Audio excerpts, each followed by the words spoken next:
Hi viewers అందరికి welcome friends, మన ఛానల్కి స్వాగతం ఫ్రెండ్స్. ఇంగ్లాండ్ వర్సెస్ ఐర్లాండ్ మధ్య మ్యాచ్లో ఇంగ్లాండ్ 4 వికెట్ల తేడాతో ఘనమైన విజయాన్ని సాధించింది. మ్యాచ్ లేటుగా స్టార్ట్ అయినప్పటికీ చాలా ఉత్కంఠభరితంగా సాగిందని చెప్పుకోవచ్చు మ్యాచ్ అయితే. సో లాస్ట్ 17.3 ఓవర్స్లోనే విజయం అయితే సాధించిందని చెప్పుకోవచ్చు. ఇంగ్లాండ్ కట్టుబిట్టమైన బౌలింగ్తో ముప్పు తిప్పలైతే పెట్టింది ఐర్లాండ్ని. సో మరి మ్యాచ్ ఏ విధంగా సాగింది ఏంటి అనేది మనం ఫాస్ట్గా వివరాలకు వెళ్ళిపోదాం. So let's move into the topic.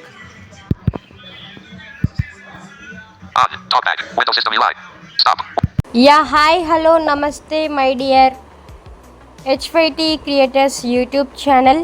మీకు కనుక మా వీడియోస్ నచ్చినట్లయితే లైక్ చేయండి, అలాగే కామెంట్, షేర్ అండ్ సబ్స్క్రైబ్ చేయండి. పక్కనే ఉన్నటువంటి ఆప్షన్స్లోకి వెళ్ళి ఆల్ అనే ఆప్షన్ని సెలెక్ట్ చేసుకోండి. ఇలా సెలెక్ట్ చేసుకోవడం ద్వారా మా వీడియోస్ ఎప్పటికప్పుడు అందరికంటే ముందుగా మీకు నోటిఫికేషన్లో వస్తుంది.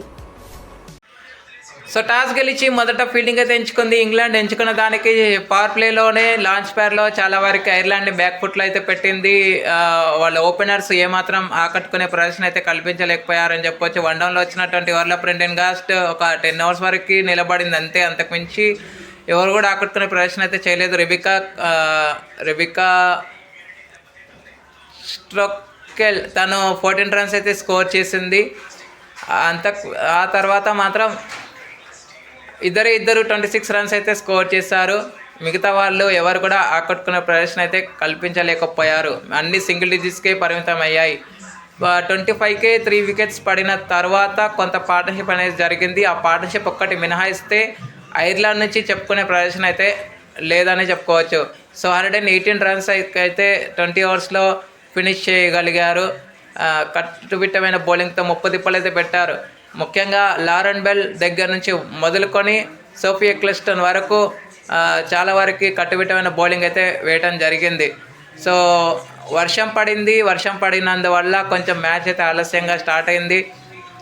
సో బాల్ బాగా స్వింగ్ అవుతుంది. ఆ స్వింగ్ని ఎదుర్కోలేక చేతులు ఎత్తేసారని చెప్పుకోవచ్చు. కొన్ని షాట్ సెలెక్షన్స్ కూడా రాంగ్గా ఉన్నాయి కాబట్టి ఆ వల్ల కూడా జరిగిందని చెప్పుకోవచ్చు. సో అనంతరం లక్ష్యను ఆరంభించిన ఇంగ్లాండ్కి చాలా మంచి స్టార్ట్ అయి లభించినప్పటికీ 35కే 3 వికెట్స్ అయితే కోల్పోయింది. లాంచ్ ప్యాడ్లో అయితే 2 వికెట్స్ కోల్పోయింది 28 దగ్గర.